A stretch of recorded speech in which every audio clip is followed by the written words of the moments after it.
On entend par le feu naturellement la soumission à Dieu. La soumission à Dieu et à sa parole, le fait de se soumettre à son approbation et de laisser ce feu consumer l'entièreté de nos vies.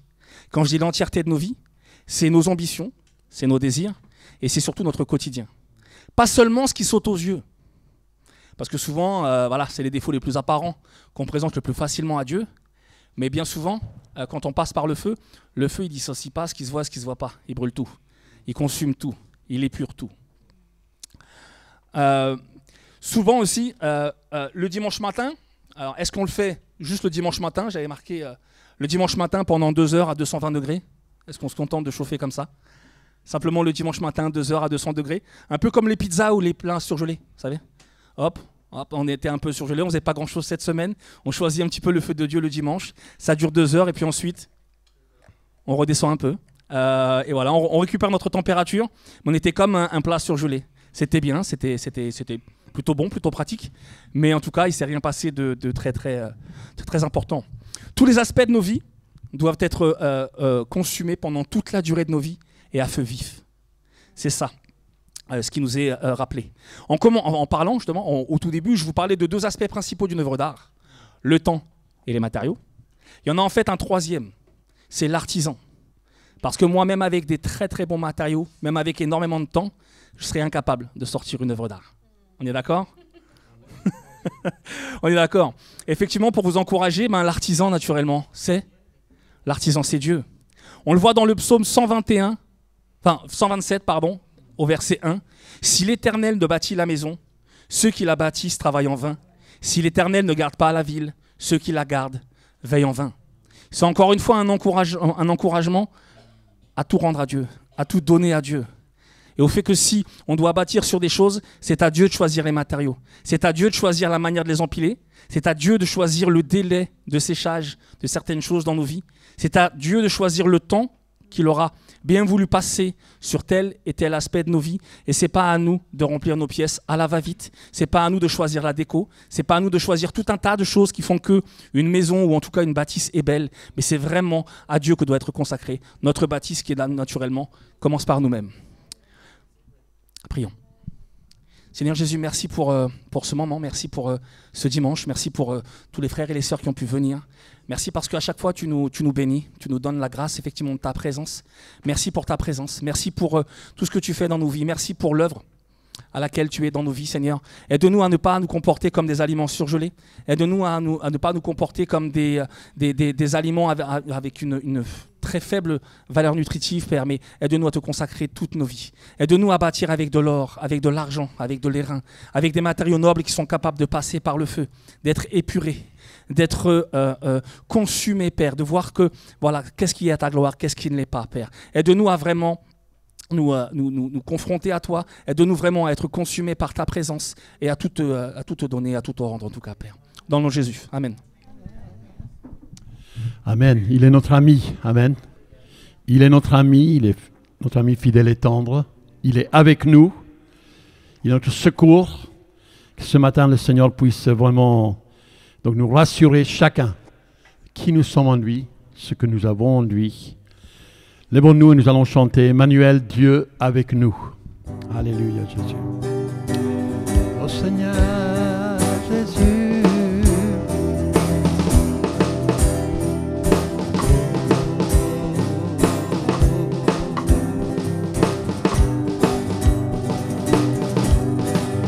Qui est l'homme que tu te souviennes de lui? Et quel est-il que tu t'occupes de lui? Libéré de tant de mots, tant de frontières, relâché de l'étreinte de chair.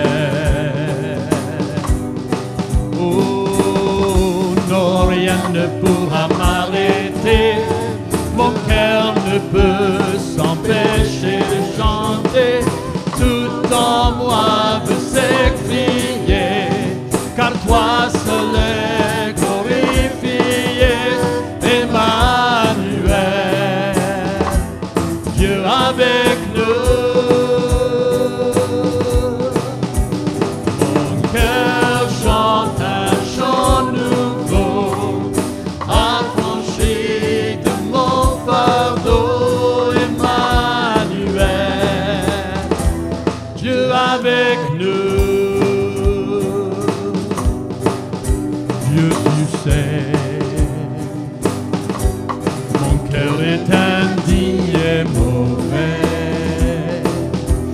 malgré tout, tu m'offres un amour parfait, libéré de tant de mots, tant de frontières, relâché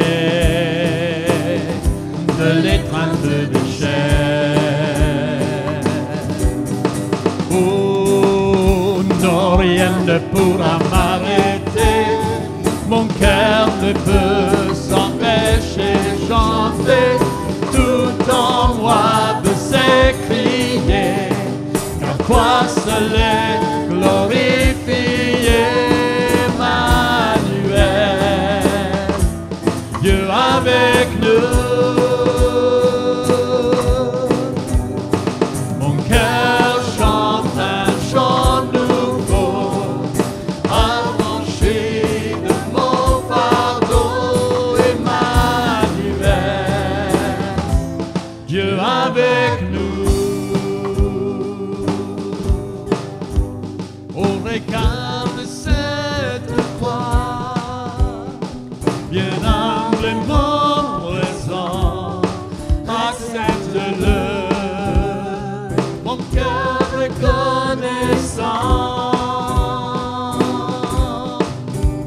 Au regard de cette croix, bien humblement présent, accepte-le, mon cœur reconnaissant. Car tout en moi veut s'écrier, car toi seul est glorifié, Emmanuel, Dieu avec nous. Mon cœur chante un chant nouveau, affranchi de mon fardeau, Emmanuel, Dieu avec nous.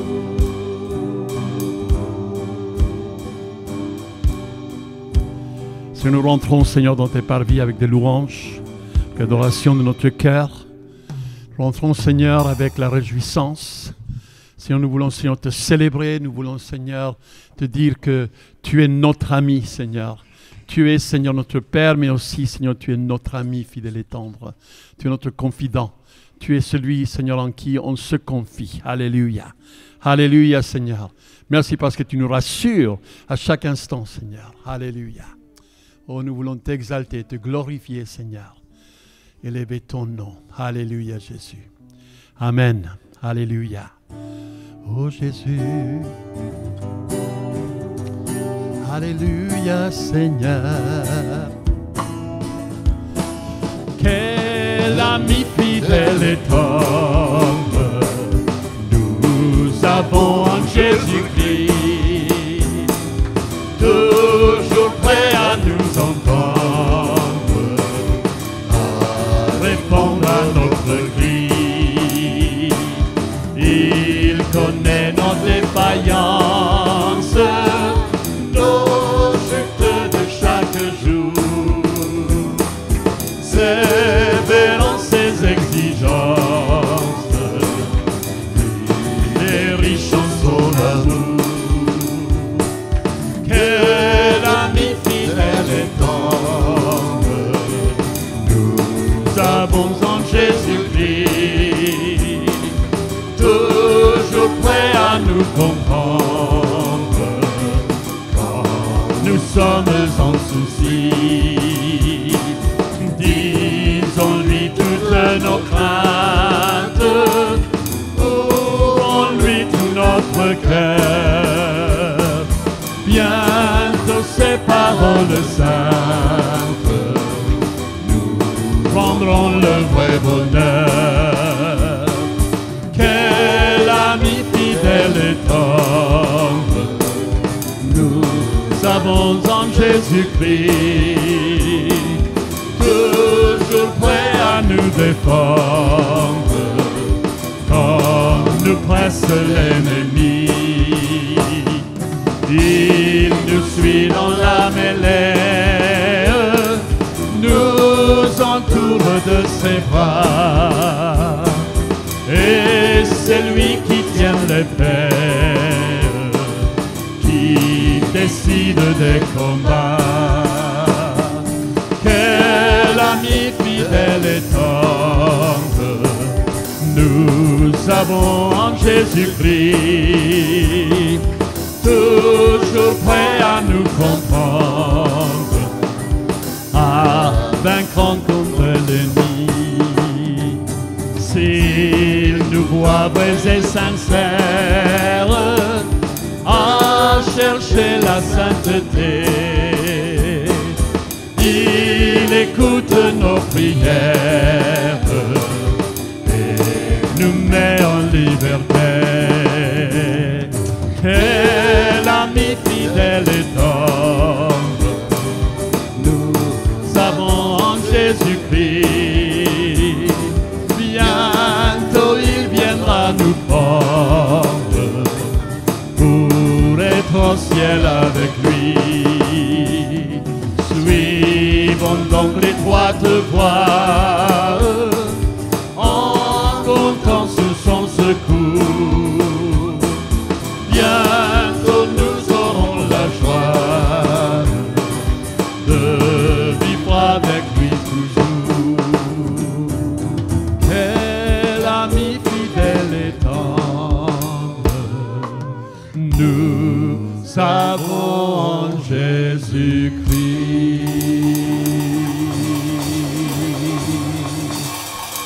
Alléluia, merci Seigneur Jésus. Merci Seigneur, alléluia. Alléluia Jésus.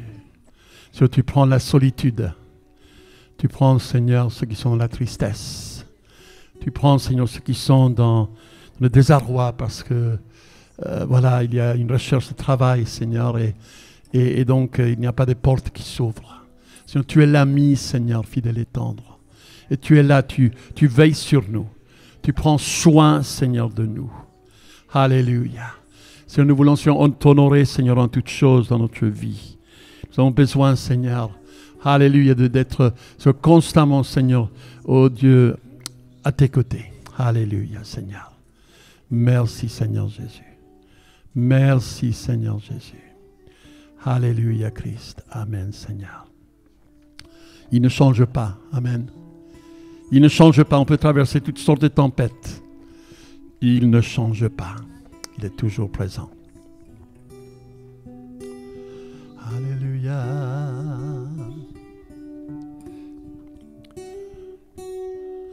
Dieu fidèle, tu ne changes pas. Éternel,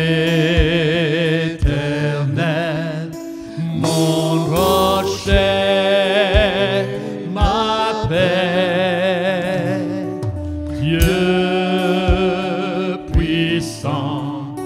je m'appuie sur toi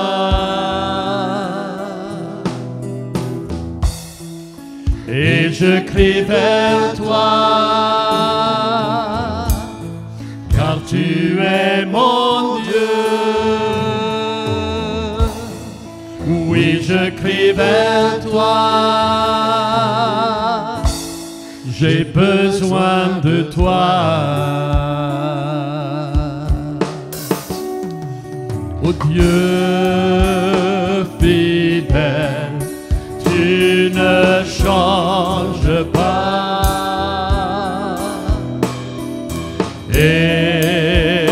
Éternel, mon rocher, ma paix.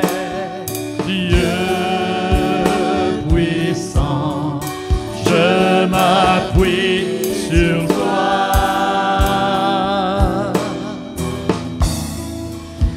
Je crie vers toi, car tu es mon Dieu. Oui, je crie vers toi, j'ai besoin de toi. Tu es mon Dieu au jour de la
Seigneur.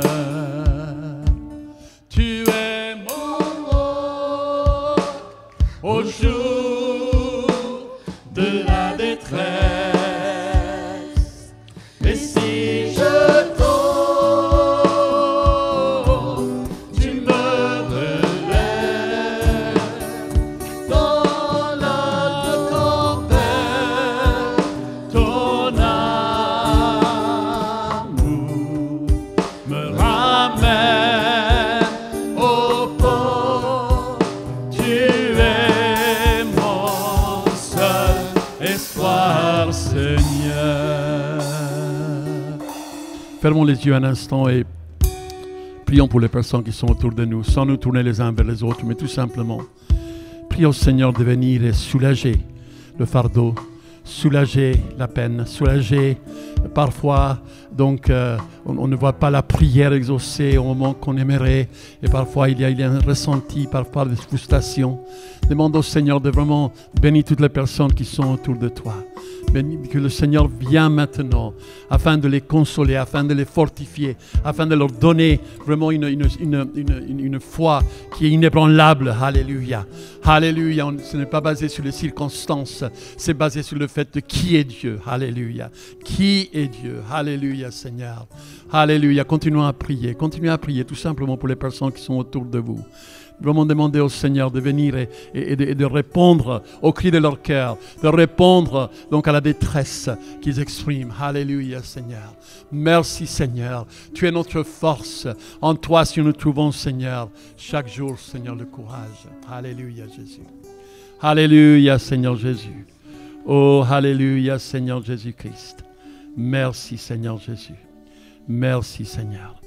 Oh, nous t'exaltons, Seigneur Jésus. Alléluia, alléluia, alléluia, Seigneur. Nous déposons tout fardeau à tes pieds. Nous déposons tous nos soucis à tes pieds. Nous nous déchargeons de tout ceci ce matin. Alléluia, Seigneur. Tu connais les détails. Tu connais, Seigneur, on n'a pas besoin forcément d'en parler autour de nous, mais tu connais les détails. Ces choses, Seigneur, qui viennent, Seigneur, vraiment, Seigneur, nous alourdir notre cœur ce matin. Oh Seigneur, nous voulons, Seigneur, te louer, t'exalter. Mais Seigneur, nous voulons, Seigneur, être réalistes, que parfois, Seigneur, nous avons tant besoin de recevoir, Seigneur. Alléluia, se toucher de ta part. Oh, alléluia, Seigneur Jésus. Bénis, Seigneur, alléluia. Bénis, réjouis les cœurs de toutes les personnes qui sont présentes ce matin. Alléluia, Seigneur Jésus. Oh, Jésus-Christ, alléluia, Seigneur. Alléluia, alléluia, Jésus-Christ. Merci, Seigneur Jésus. Merci, Seigneur. Notre secours est en toi, Seigneur. Notre secours est en toi, Seigneur. Tu ne fais jamais défaut. Alléluia, Seigneur. Alléluia, Seigneur. Nous voulons voir les choses au travers des yeux de la foi, au travers, Seigneur, comme toi tu vois les choses. Alléluia, Christ. Amen, Seigneur. Amen, Jésus. Alléluia, Seigneur Jésus-Christ. Alléluia, Seigneur. Sois élevé, sois exalté. Alléluia. Sois élevé, sois exalté. Prions. Continuons à prier. Il y a des personnes qui ont vraiment besoin d'être soutenues maintenant, d'être soutenues par l'Esprit, d'être soutenues par nos prières, d'être soutenues par ces chants. Alléluia. Alléluia, le Seigneur sait exactement comment il veut nous manifester son amour, comment il veut, alléluia, venir. Nous sommes ses enfants. Il veut manifester son amour. Alléluia, ce matin. Oh, alléluia, Jésus. Amen, Seigneur. Alléluia, Christ. Mon secours est en toi. Je lève les yeux vers les montagnes. C'est d'où me viendra le secours. Au-delà des montagnes. Alléluia, ce n'est pas des montagnes qui viennent au secours, mais je lève mes yeux vers les montagnes pour regarder plus loin. Alléluia. Et regarder la face de Dieu. Alléluia, Seigneur Jésus. Amen. Oh, Jésus.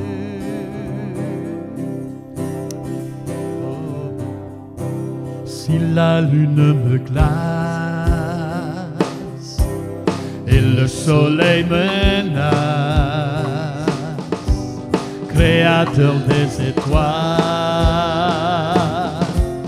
mon secours est en toi. Si mes larmes ruissellent et que mon pas chancelle, Créateur de la terre, mon secours est en toi.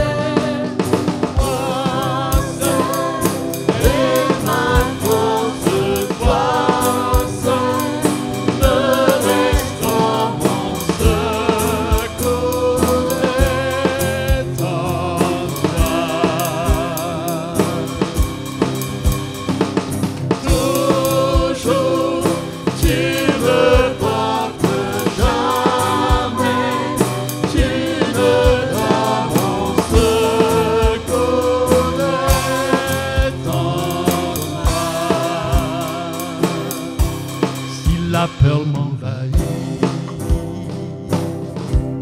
et mon âme chavire.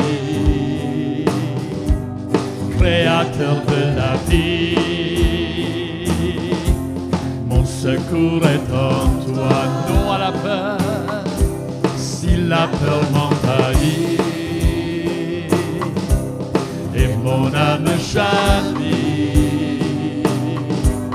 Créateur de la vie, mon secours est en toi. Je lève les yeux vers le haut sommet. Toi seul est mon Dieu, je proclamerai.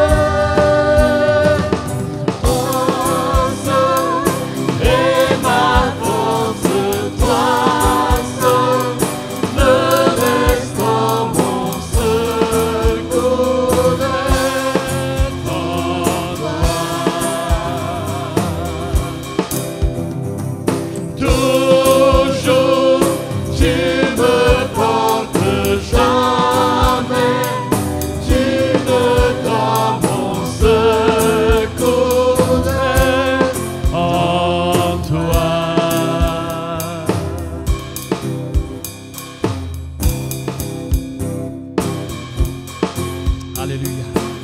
Oh, ta victoire, mon espoir, ton chemin, mon destin.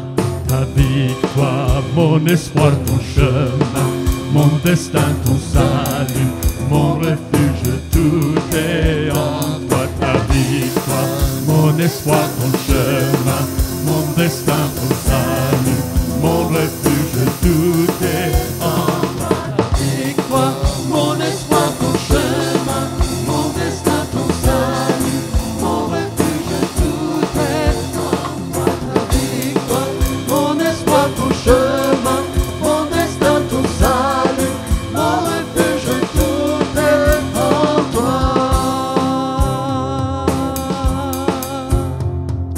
Oh, tout est en toi, Seigneur, ce matin. Tout est en toi, Seigneur. Si seulement nous pouvons fixer nos regards sur toi, Seigneur. Bénir, Seigneur, alléluia, devant toi. Nous approcher du trône de ta grâce, afin d'être secourus dans nos besoins, Seigneur. Alléluia, alléluia. Ce qui est extraordinaire, c'est que tu as une oreille pour nous tous. Tu as une oreille attentive pour chacun de cœur, Seigneur, ici ce matin. Alléluia, alléluia. Oh Seigneur, alléluia, Christ. Alléluia, Seigneur. Oh Jésus. Jésus, Jésus, Jésus. Alléluia, Seigneur. Parfois nous passons par des moments de difficultés. Nous disons, Seigneur, suis-je dans ta volonté? Suis-je dans ta volonté? Oui, on est dans sa volonté. Il n'a pas promis qu'on n'allait pas souffrir, mais il a promis d'être avec nous. Alléluia. Alléluia. Il n'a pas promis qu'on ne va pas passer par des épreuves, mais il a promis qu'il sera avec nous. C'est ça qui rassure le disciple de Jésus-Christ. Alléluia, Seigneur. Alléluia, alléluia, alléluia, Seigneur. Alléluia, Jésus. Alléluia, Seigneur. Oh Seigneur. Oh Jésus, Alléluia Christ, son amour chasse au loin ta peur. Jésus est tout près, alors sois dans la paix. Ton appui est en lui, marche avec assurance. Le chemin tracé pour ses enfants est toujours parfait.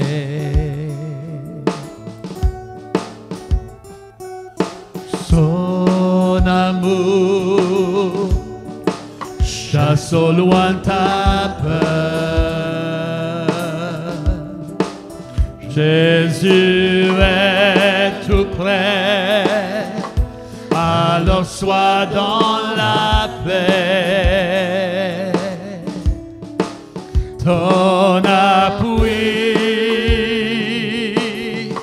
est en lui, marche avec assurance.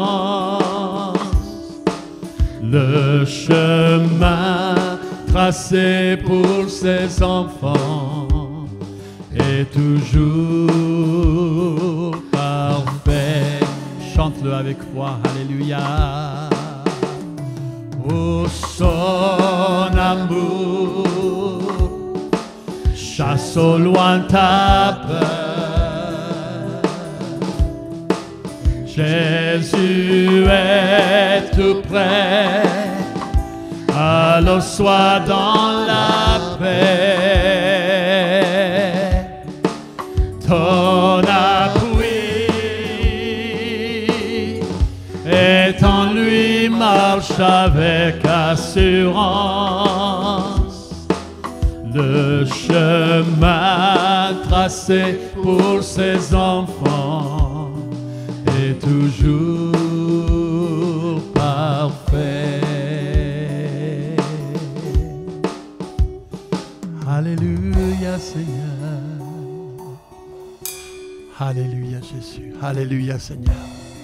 Témoignons que nous sommes en sécurité avec toi Seigneur. Tu es notre refuge. Alléluia. Oh Seigneur, nous te remercions parce que tu nous invites, Seigneur, à nous approcher, Seigneur, et te contempler dans toute ta splendeur et ta grandeur, mais aussi, Seigneur, dans la quiétude de ton cœur, quand tu t'identifies, Seigneur, à toutes les épreuves par lesquelles nous pouvons traverser. Tu as promis que tu seras avec nous, Seigneur. Alléluia, Jésus. Alléluia, Seigneur Jésus. Oh, tu es digne, Seigneur. Remercions le Seigneur. Remercions le Seigneur. Exprimons notre louange, notre reconnaissance envers le Seigneur. Alléluia, Christ. Alléluia, Seigneur.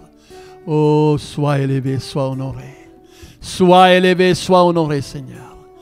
Alléluia, Christ. Alléluia. Oh, alléluia, Jésus. Alléluia, alléluia. Cura la mashiria. Qui toronando lo shirie. Alléluia, alléluia, Christ. Alléluia, alléluia, Christ. Oh Seigneur. Amen, Seigneur. Amen, Jésus. Oh, Jésus-Christ, alléluia. Alléluia, Seigneur. Alléluia, Christ. Alléluia, Christ. Alléluia, Seigneur. Alléluia, Jésus. Alléluia, Christ. Amen, Seigneur. Amen, Jésus. Alléluia, alléluia. Oh Christ, alléluia. Sois élevé. Sois glorifié, Seigneur. Amen, amen, amen, amen. Amen, Seigneur. Jésus. Alléluia, Seigneur. Amen. Et ce qui est extraordinaire, c'est quand on se rapproche de lui, quand on sent ses bras, il vient renouveler, alléluia, le feu dans nos cœurs. Il vient renouveler le souffle, un souffle nouveau en nous. Alléluia.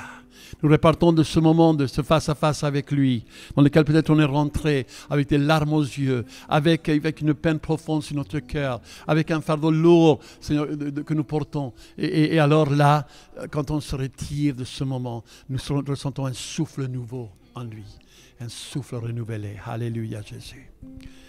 Père, je n'ai qu'un désir, être près de toi et sentir tes bras. Alléluia, Jésus. Ranime en moi ce feu pour toi, Seigneur. Oh Jésus,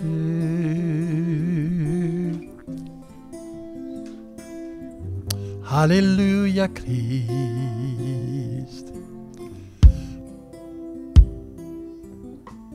Père, je n'ai qu'un désir,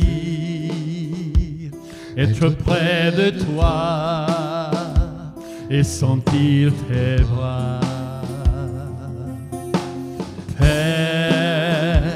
Tu as envoyé ton Fils bien-aimé pour quiconque croit.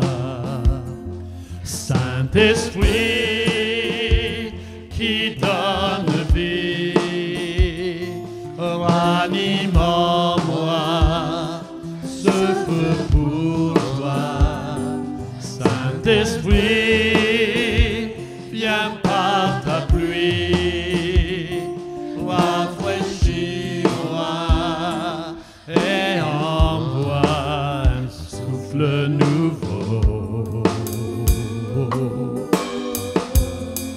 Un souffle nouveau, un souffle nouveau, un souffle nouveau.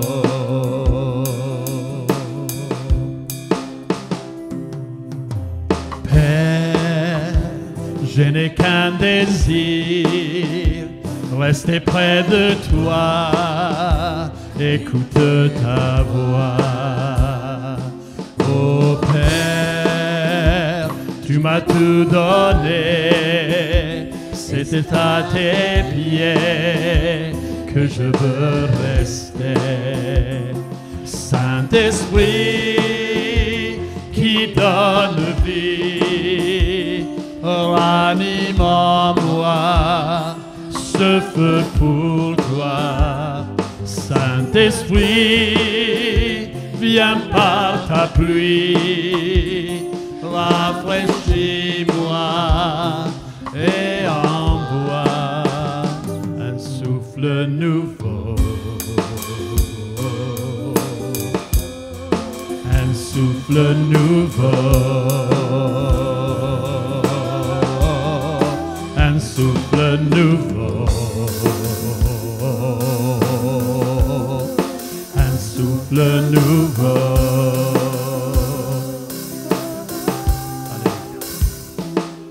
Père, je n'ai qu'un désir, être près de toi, être près de toi et sentir tes bras. Père, tu as envoyé ton Fils bien-aimé pour quiconque croit. Saint-Esprit qui donne vie, ranime en moi ce feu pour toi. Saint-Esprit, viens par ta pluie, rafraîchis-moi et envoie un souffle nouveau, un souffle nouveau, un souffle nouveau, un souffle nouveau.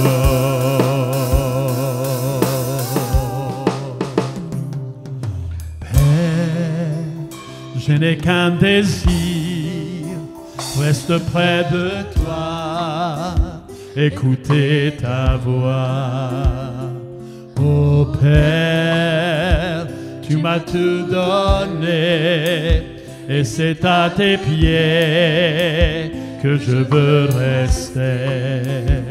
Saint-Esprit qui donne vie, ranime en moi ce feu pour toi.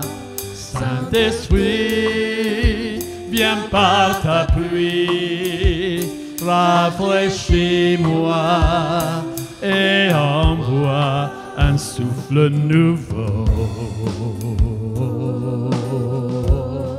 Un souffle nouveau.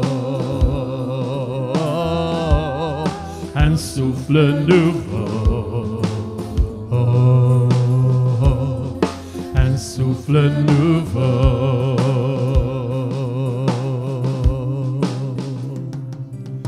Père, je n'ai qu'un désir, rester près de toi, écouter ta voix.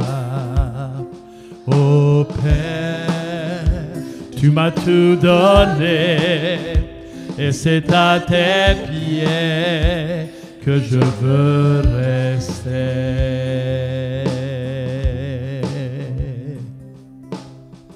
Alléluia, Seigneur. Alléluia, si nous nous sommes repentis, la parole de Dieu, repentissez-vous, convertissez-vous, afin que des temps de rafraîchissement viennent de la part du Seigneur. Nous avons besoin d'être rafraîchis, Seigneur, dans notre âme, dans notre cœur. Que pendant ce temps de jeûne et prière, après le culte, Seigneur, on puisse avoir un moment de rafraîchissement en toi, Seigneur. Alléluia, ressourcement, Seigneur. Oh, alléluia, merci, Seigneur. Parce que tu nous vois tous, Seigneur. Dans notre marche, tous ceux qui sont les pères, les mères, qui sont, Seigneur, les petits-enfants, qui sont les jeunes gens, Seigneur, qui marchent par des différentes étapes dans la maturité de leur foi. Seigneur, je te demande, Seigneur, que tu rafraîchisses l'âme et le cœur de chacun. Au nom de Jésus. Alléluia, Seigneur. Alléluia, Christ. Amen, Seigneur. Alléluia, Jésus. Alléluia, alléluia. Prenons place. Alléluia, Christ. Oh Jésus, Jésus, Jésus. Oh Seigneur. Amen. À présent, on va se préparer pour un temps où on va recueillir les offrandes. J'aimerais appeler Fatou. Je n'ai pas vu Chloé, mais est-ce que je peux demander à Talialine? Oui. Ben, je demande à Talialine.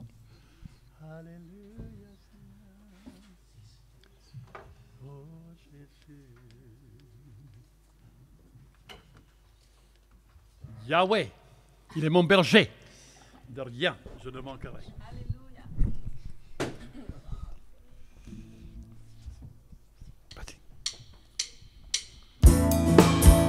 Alléluia, Seigneur.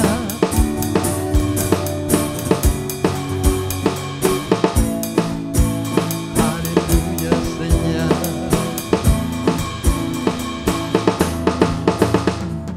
L'Éternel est mon berger, rien je ne manquerai. Oh mon âme, chante mon âme. Pas à pas il me conduit, au bord des eaux calmes je le suis. Oh mon âme, chante mon âme. Oui, toujours le bonheur et la grâce m'accompagneront devant sa face. Dans sa présence, tellement de joie, tellement de joie. Et tant qu'il se trouve auprès de moi, aucun mal, mon âme, tu ne craindras. Et dans son temps, je reviendrai, je reviendrai. Et si je traverse encore la vallée de l'ombre de la mort, oh mon âme, chante mon âme. de première. Non, rien ne peut les séparer de son amour, de son amour. Yahweh, Yahweh, tu fais briller sur moi ton soleil. Yahweh, Yahweh, ta lumière chasse au loin des ténèbres. Yahweh, Yahweh, ta parole éclaire mon sentier. Yahweh, Yahweh, Yahweh. Bientôt il viendra me chercher et dans sa maison j'habiterai. Oh mon âme, chante mon âme, sans cesse jusqu'à son retour. Mon âme chante son amour tous les jours, tous les jours. Oui, toujours le bonheur et la grâce m'accompagneront devant sa face. Dans sa présence, tellement de joie, tellement de joie. Et tant qu'il se trouve auprès de moi, aucun mal, mon âme, tu ne craindras. Et dans son temps, je reviendrai, je reviendrai. Yahweh, Yahweh, tu fais briller sur moi ton soleil. Yahweh, Yahweh, ta lumière chasse au loin les ténèbres. Yahweh, Yahweh, ta parole éclaire mon sentier. Yahweh, Yahweh, Yahweh.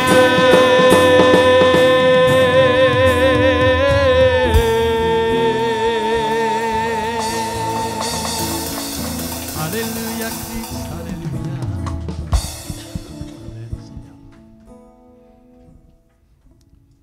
Merci Seigneur pour cette journée. Seigneur, je te remercie pour cette matinée. Merci Seigneur pour ces moments que nous avons passés dans ta présence, Seigneur, dans ta louange. Je te loue, je te remercie vraiment pour ces offrandes. Bénis ces offrandes, bénis Seigneur les mains qui ont donné et aussi Seigneur, bénis Seigneur ceux qui n'ont pas donné, Seigneur. Je te remets toutes choses entre tes mains dans le précieux nom de Jésus. Amen. Tiens, Fatou, reste avec nous pour nous parler de l'évangélisation, s'il te plaît. Bonjour tout le monde. J'espère que vous allez tous bien. Alors, moi, je m'appelle Fatou pour ceux qui ne me connaissent pas. Et ça fait 7 ans que je suis dans l'église. Je me suis baptisée en 2018 au Sénégal. J'ai fait mon baptême au Sénégal. Et voilà, depuis mon baptême, je n'ai jamais évangélisé, c'est-à-dire je ne suis jamais partie voir quelqu'un pour lui parler de la parole de Dieu. J'avais peur, j'avais vraiment peur de sortir, d'évangéliser devant tout le monde. C'était vraiment une crainte. Mais dimanche dernier, je me suis dit, il faut que je brise vraiment cette crainte, cette peur et d'aller et d'évangéliser parce que Dieu, il a dit dans sa parole, voilà, de ne pas avoir honte parce que c'est le salut pour quiconque croit. Donc voilà, c'était vraiment un moment de plaisir que j'ai passé avec toute l'église, d'évangéliser, de partager sur la parole de Dieu. Et vraiment, l'évangile, c'est vraiment une grâce et on l'a reçu gratuitement. Donc vraiment, on doit vraiment la partager aussi gratuitement. Et je vous prie, je vous invite de briser cette peur, de briser cette crainte et vraiment d'évangéliser pour la gloire de Dieu. Amen. Comment ? Voilà, donc en fait, pour les sondages, donc, je suis partie voir quelques personnes. Donc moi, j'ai pu sonder 2 personnes, un musulman et un juif. C'était pas facile parce que voilà, ils voulaient pas du tout m'écouter. Mais après, à la fin, ils voulaient vraiment avoir plus d'informations sur ce que je faisais. Et le juif, il était un peu réticent. En fait, il n'est pas vraiment... il n'est pas, voilà, il n'est pas vraiment pratiquant, c'est-à-dire il est juste né dans une famille juive, mais il n'est pas pratiquant. Et il a dit qu'il aimerait bien voilà, avoir plus d'informations sur, sur ce qu'on fait, pour être protestant, tout ça. Et il a dit qu'il aimerait bien être contacté pour, voilà, pour venir un jour. Et le musulman aussi, pareil, lui, il croit en Dieu. Et pour lui, comme tous les musulmans, tous les dieux sont pareils.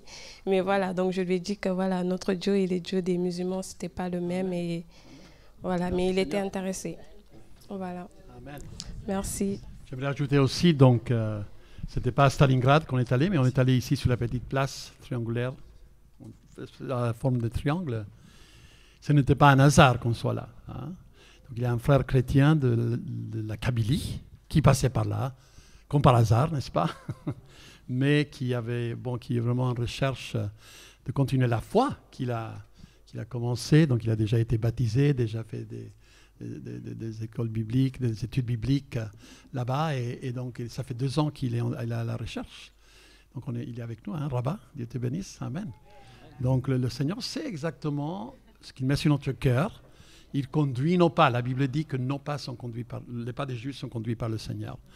Donc, n'hésitons pas à toujours, s'il faut faire des petits changements, on n'ira pas à Stalingrad, on restera là. Voilà, le Seigneur savait pourquoi. Amen. Très bien. Je vais inviter effectivement les... Je ne sais pas qui prend les enfants ce matin.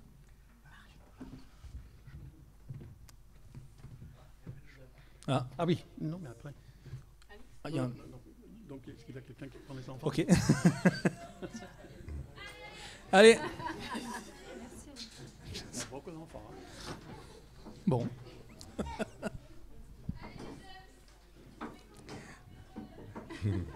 Ouais. Amen. Donne l'onction à Alix, Seigneur. Ouais. C'est exactement. Seigneur béni Alix. Amen. Alléluia.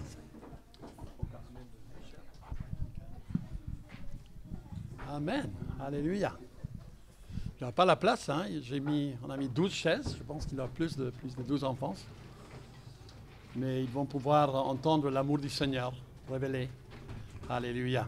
Il faut être toujours prêt hein, à servir. Amen.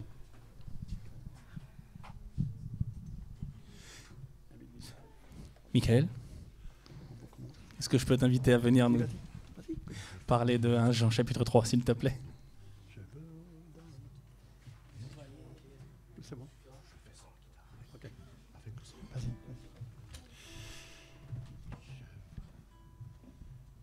Voyez de quel amour le Père nous a tous aimés. Voyez de quel amour le Père nous a tous aimés. Voyez pour le Père nous a tous aimés. Voyez de quel amour le Père nous a tous aimés.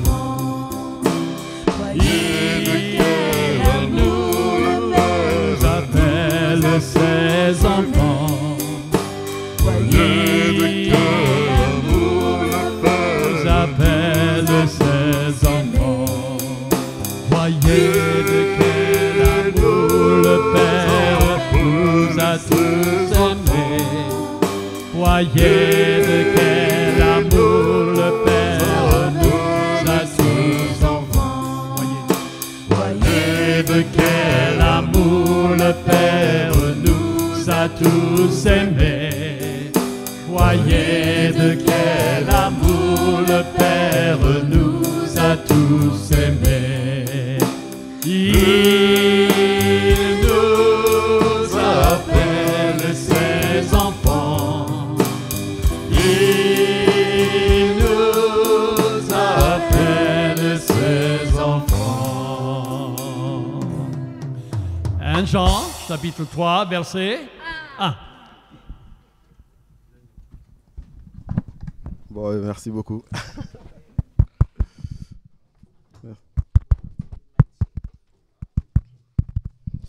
Merci beaucoup. Elle est géniale, Alicia. Elle est où là?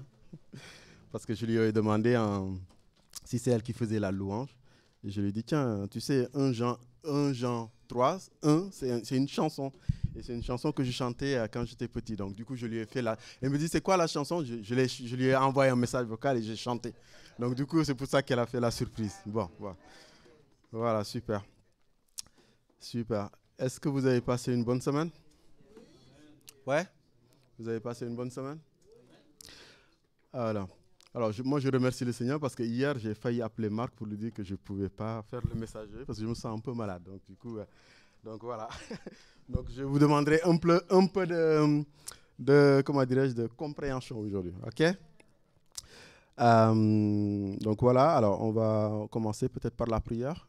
Alors, je vais demander à ma chère bien-aimée Christmas. Tu peux prier pour le message?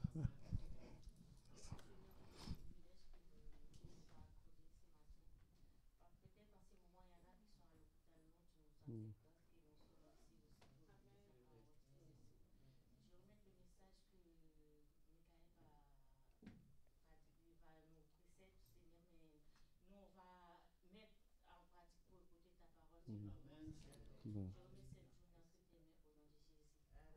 Amen. Amen. Amen. Alors,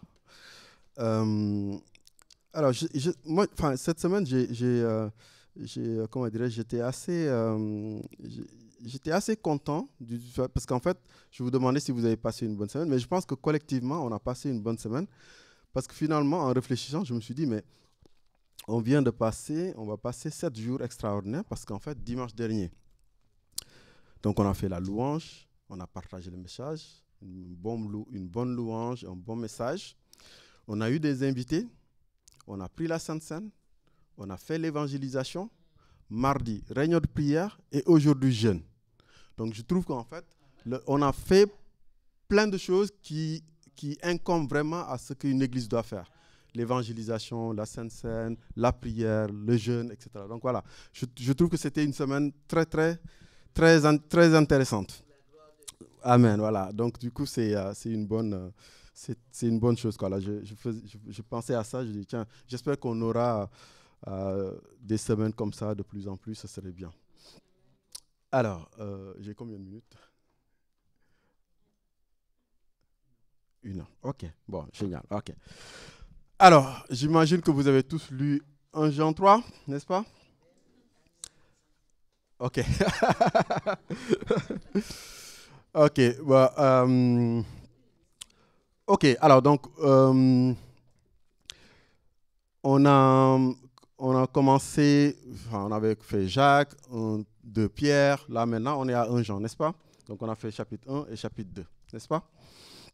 Alors, est-ce qu'il y a une question? Je commence d'abord par ça. Est-ce que, pour ceux qui ont lu, est-ce qu'ils ont une question par rapport aux 24 versets qu'ils ont lus du chapitre 3? Est-ce qu'il y a quelqu'un qui a quelque chose qu'il ne comprend absolument pas et qu'il voudrait savoir ce que c'est?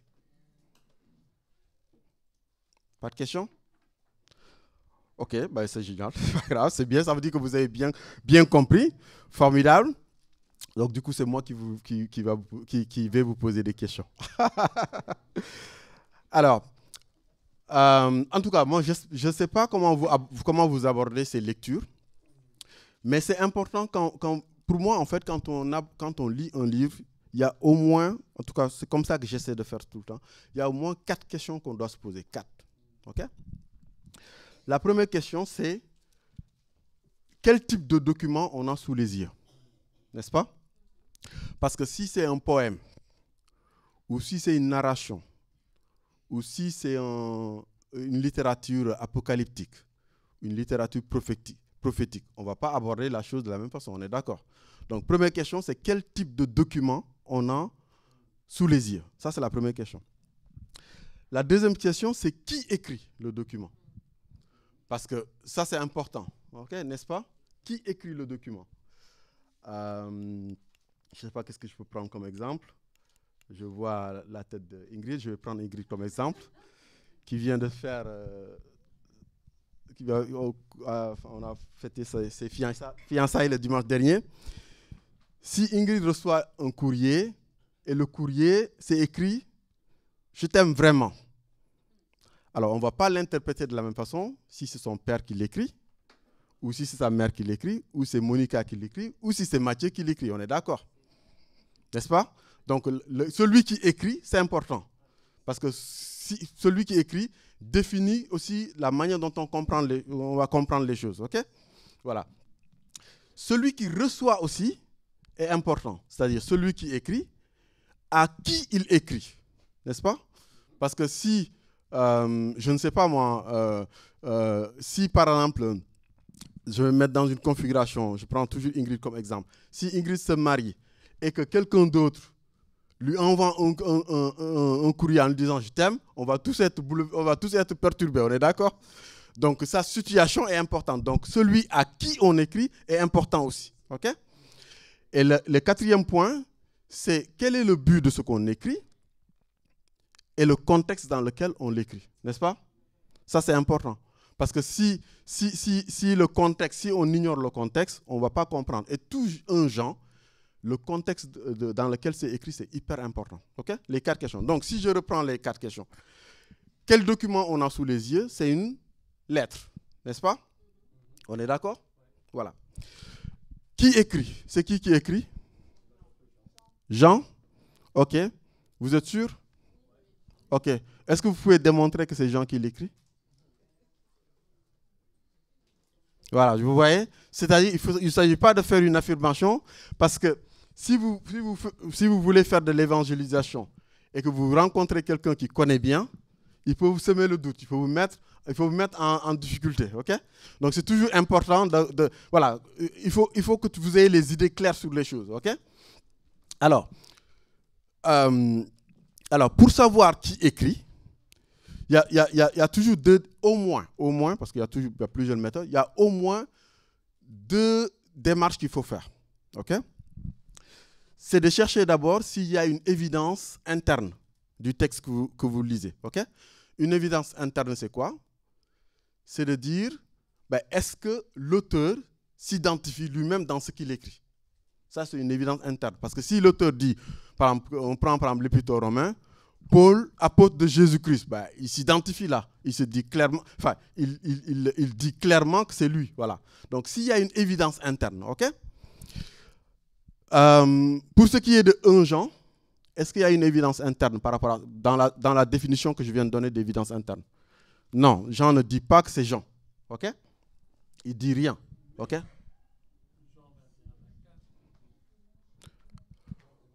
Voilà, alors, du coup, ça c'est une première, c'est une bonne remarque, ça c'est l'évidence, on va dire, interne primaire. Après, vous pouvez avoir des évidences internes secondaires, c'est-à-dire si vous connaissez un autre livre dont vous avez la certitude que quelqu'un l'a écrit et qu'il y ait des similitudes ou le même style, vous pouvez avoir des évidences comme ça, vous pouvez faire des parallèles comme ça pour voir si c'est la personne qui l'écrit, si c'est la bonne personne qui l'écrit ou pas. OK? Alors, par contre, il y a une remarque que je voulais faire par rapport aux évidences internes telles que je viens de le définir. Il faut faire attention. Vous avez, par exemple, on a fait 1 Pierre, 2 Pierre, n'est-ce pas? Dans les 2 épîtres, 1 Pierre et 2 Pierre, Pierre s'identifie dans les 2 épîtres. OK? Mais en fait, ce qui se passe, c'est qu'il y a une unanimité, il y a comment dirais-je, tous les savants, en tout cas, tous les connaisseurs bibliques, identifient tous Pierre comme celui qui a écrit 1 Pierre. Mais ce n'est pas le cas de 2 Pierre. Ce n'est pas le cas de 2 Pierre. Vous pouvez dire, mais pourquoi ce n'est pas le cas de 2 Pierre? Puisque Pierre s'identifie. Alors ça, c'est hyper important à connaître. C'est qu'en fait, c'est pour ça qu'en fait, il faut faire attention. Et c'est pour ça que le contexte est important. C'est-à-dire, parce que nous, quand on lit, on a tous, en fait, des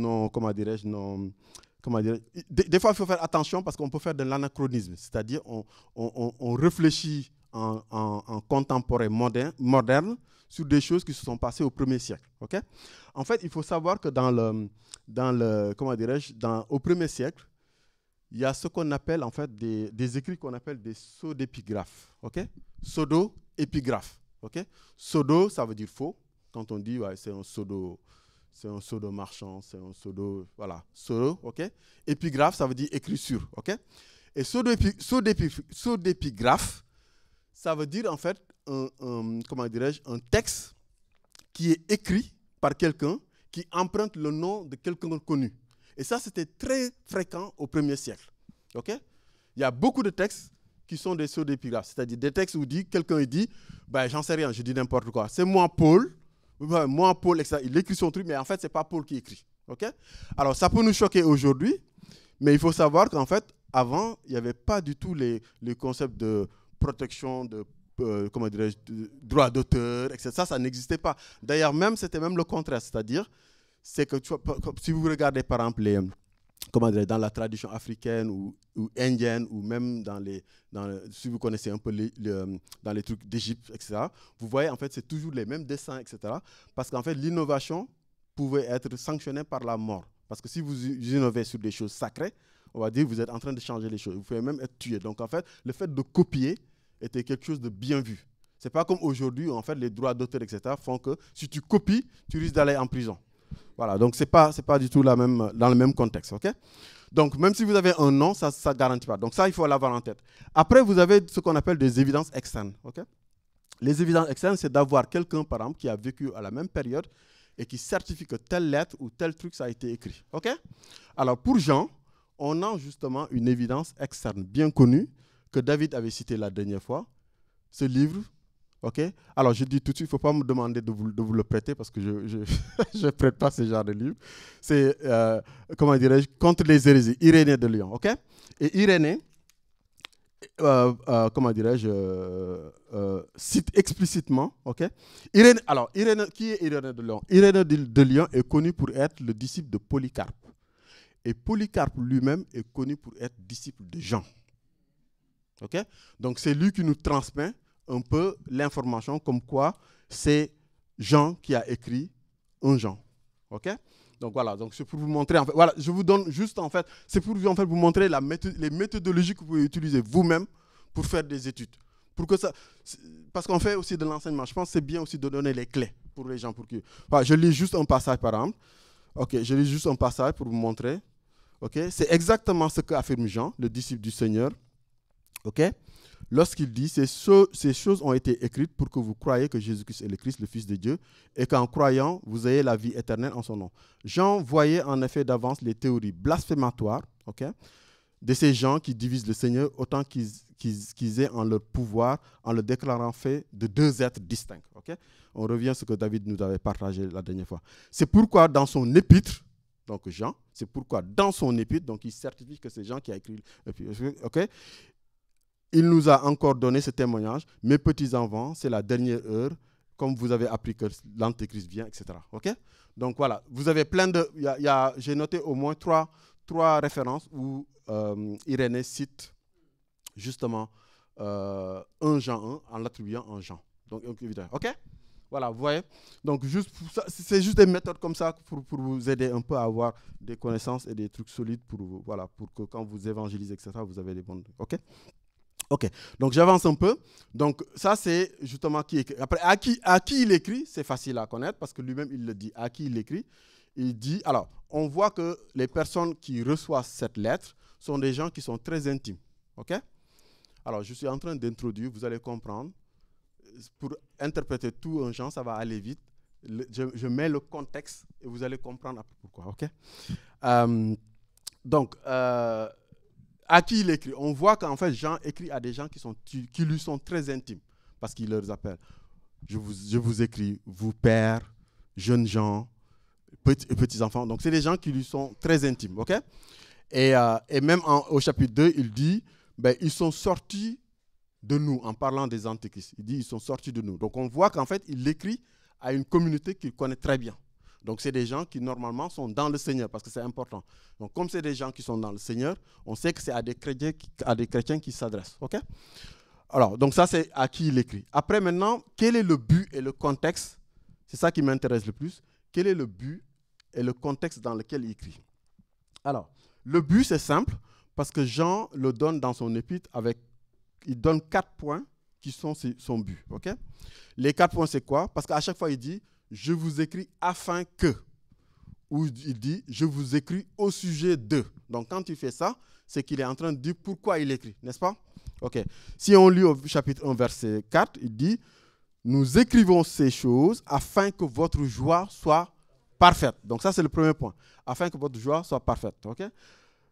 La deuxième, c'est au chapitre 2, verset 1. « Je vous écris ces choses afin que vous ne péchiez point ». Ok. Ensuite, au verset 26 du chapitre 2, il dit « Je vous écris ces choses au sujet de ceux qui vous égarent. » Ok. Et la dernière, c'est au chapitre, je crois, 5. Voilà. Je vous écris... Voilà, voilà, exactement, verset 13. Je vous écris afin que vous sachiez que vous avez la vie éternelle. Ok? Donc, je vous écris pour que votre joie soit parfaite. Je vous écris pour que vous ne péchiez point. Je vous écris au sujet de ceux qui vous égarent. Et je vous écris afin que vous sachiez que vous avez la vie éternelle. Alors, ce qui est intéressant, c'est que ces 4 points sont liés intimement. Parce qu'en fait, Jean écrivait dans un contexte, et David l'avait partagé la dernière fois, où en fait, il y avait une espèce de philosophie, où au sein de l'Église, il y avait en fait une espèce de philosophie très connue du 1er siècle, qui est la gnose. Okay? La gnose, ça veut juste dire connaissance. Hein, c'est un gros mot pour dire connaissance. Okay? Les gnostiques. Okay. Et Jean écrit, et il écrit, Jean et Paul ont beaucoup écrit contre les gnostiques. Okay? Et en fait, Jean, il écrit contre cela. Et il leur dit, premièrement, je vous écris afin que votre joie soit parfaite. Déjà, Jean met la joie en lien avec la communion. Pourquoi? Parce qu'en fait, il voyait que la communion était perturbée par ces gens-là. Donc, il est en train de leur dire, ben, je ne veux pas que notre communion soit parfaite parce qu'il y a des faux docteurs, des faux enseignants qui sont là. OK? Alors, qu'est-ce qu'ils enseignaient ces gnostiques? Je vais vous lire un passage justement dans... Alors, c'est vraiment, en fait, vous voyez, hein, c'est contre les hérésies. OK? Et en sous-titre, vous avez dénonciation et réfutation de la gnose aux non-menteurs. Donc, en fait, presque tout le livre, c'est sur la gnose. OK? Alors, je vous donne un exemple pour que vous voyez, en fait. Hein, okay? Quelqu'un même qui est contemporain en Jean, qui est très connu, qui était gnostique, qui est Sérente, qui est assez connu. OK? On voit la trace de la gnose partout. Hein. Tu vois, dans Apocalypse, par exemple, on parle des Nicolaïtes. Vous vous rappelez? Voilà. Ben, en fait, la gnose, elle est multiforme. Il y a plusieurs types de gnose. Okay? Les Nicolaïtes sont une partie des gens qui défendaient cette philosophie. Okay? Et vous avez les manichéens. Par exemple, Saint Augustin, pour votre information, a été manichéen avant d'être chrétien. Okay? On va revenir d'ailleurs tout à l'heure sur ça. Okay? Alors, ils avaient une croyance assez bizarre. Et je vous lis le témoignage d'Irénée. Okay? Un certain Sérente, en Asie, enseignait la doctrine suivante. Ce n'est pas le premier Dieu qui a fait le monde, mais une puissance séparée par une distance considérable de la suprême puissance, qui est au-dessus de toute chose. Okay? Jésus n'est pas né d'une vierge, car cela lui est impossible. On va voir pourquoi il dit ça. Mais il a été le fils de Joseph et de Marie par une génération semblable à celle de tous les autres hommes. Et il l'a emporté sur tous par la justice, la prudence et la sagesse. Après le baptême, le Christ est venu auprès de la puissance suprême, okay, qui est au-dessus de toutes choses, est descendu sur Jésus sous forme d'une colombe. Et c'est alors que ce Christ a annoncé le Père inconnu et accompli des miracles. Puis, à la fin, il s'est de nouveau envolé de Jésus. Jésus a souffert et ressuscité, mais le Christ est demeuré impassible du fait qu'il était pneumatique. Pneumatique, ça veut dire qu'il est esprit. Okay? Alors, vous comprenez ce qu'il est en train de dire? C'est qu'en fait, ça c'est une forme de gnose. Il est en train de dire qu'en fait, parce qu'une partie de la gnose pensait que, et ça vous le voyez dans l'Épître aux Jean, il dit, par exemple, au chapitre 4, par exemple, il dit, par exemple, reconnaissez à ceci tout esprit qui se déclare publiquement Jésus-Christ venu en chair. Okay? Et donc, ces gens-là, ils pensaient qu'en fait, et ça, vous le retrouvez dans la pensée de Marcion, pour ceux qui ont fait INSTE, ils disaient qu'en fait, le Dieu,